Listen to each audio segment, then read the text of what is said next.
परिहारा academy के YouTube channel में स्वागत है। वेटलैंड और कोरल रीफ क्या होता है, आइए जानते हैं। सर्वप्रथम हम इसका परिचय जानेंगे। आर्द्र भूमि यानी वेटलैंड क्या होता है?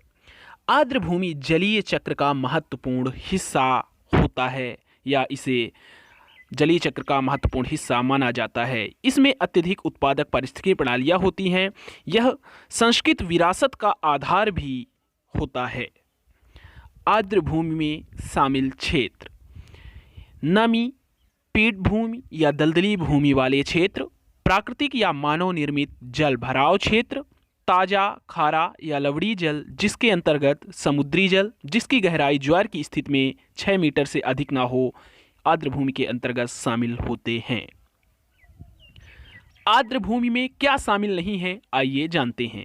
नदी जल मार्ग, धान के खेत, मानव निर्मित जल निकाय, नमक उत्पादन और सिंचाई प्रयोजन के लिए विशिष्ट रूप से निर्मित संरचनाएं। कोरल रीफ क्या होता है? कोरल रीफ या इसे हम मूगा चट्टाने कहते हैं, है ना। इसे ही हम प्रवाल भित्ति या मूगा चट्टाने कहते हैं। यह समुद्र के भीतर स्थित प्रवालों द्वारा छोड़े गए कैल्शियम कार्बोनेट से निर्मित होते हैं। प्रवाल कठोर संरचना वाले चूना प्रधान जीव सिलेंटेरा प्रालिप्स होते हैं। इस प्रवालों के अंदर सहजीवी संबंध में सूक्ष्म शैवाल पाए जाते हैं। आइए जानते हैं इनका क्षेत्रीय वितरण।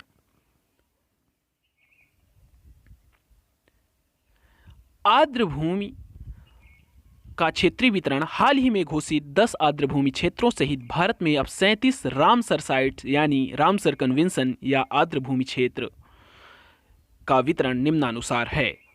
पहला, उत्तरी तथा पूर्वी भारत की आर्द्र भूमियां: जम्मू कश्मीर होकेरा वेटलैंड, सुरिनसर मानसर झील, वुलर झील। लद्दाख में सो मोरिरी झील। हिमाचल प्रदेश में चंदरताल वेटलैंड, पोंग डैम झील, रेणुका वेटलैंड। असम में दीपोर बील। पंजाब में कोसेपुर मियानी, ब्यास संरक्षण रिजर्व, नांगल वेटलैंड और हरिके झील, कांजली झील, रोपड़ झील।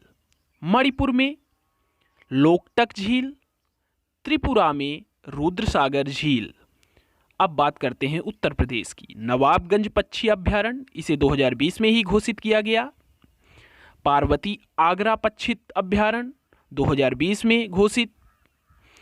समन पक्षी अभ्यारण्य 2020 में ही इसे घोषित किया गया।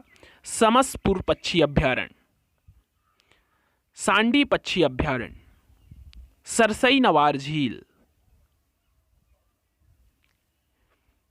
ये उत्तर प्रदेश के पक्षी अभ्यारण्य हैं।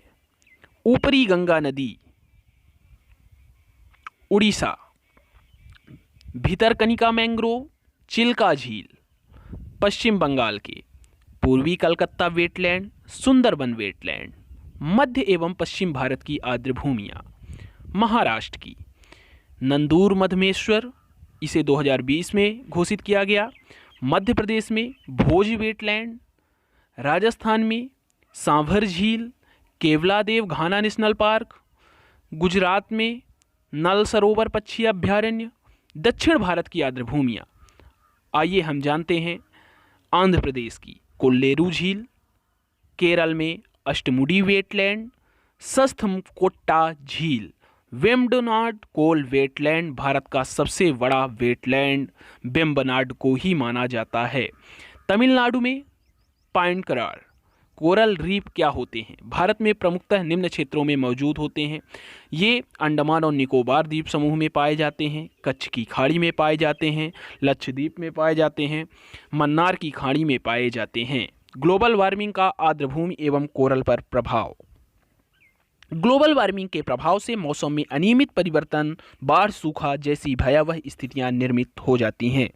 जैव विविधता एवं आर्द्र भूमि का निरंतर विघटन होता है। ग्लोबल वार्मिंग के कारण कोरल ब्लीचिंग की समस्याएं उत्पन्न होती हैं।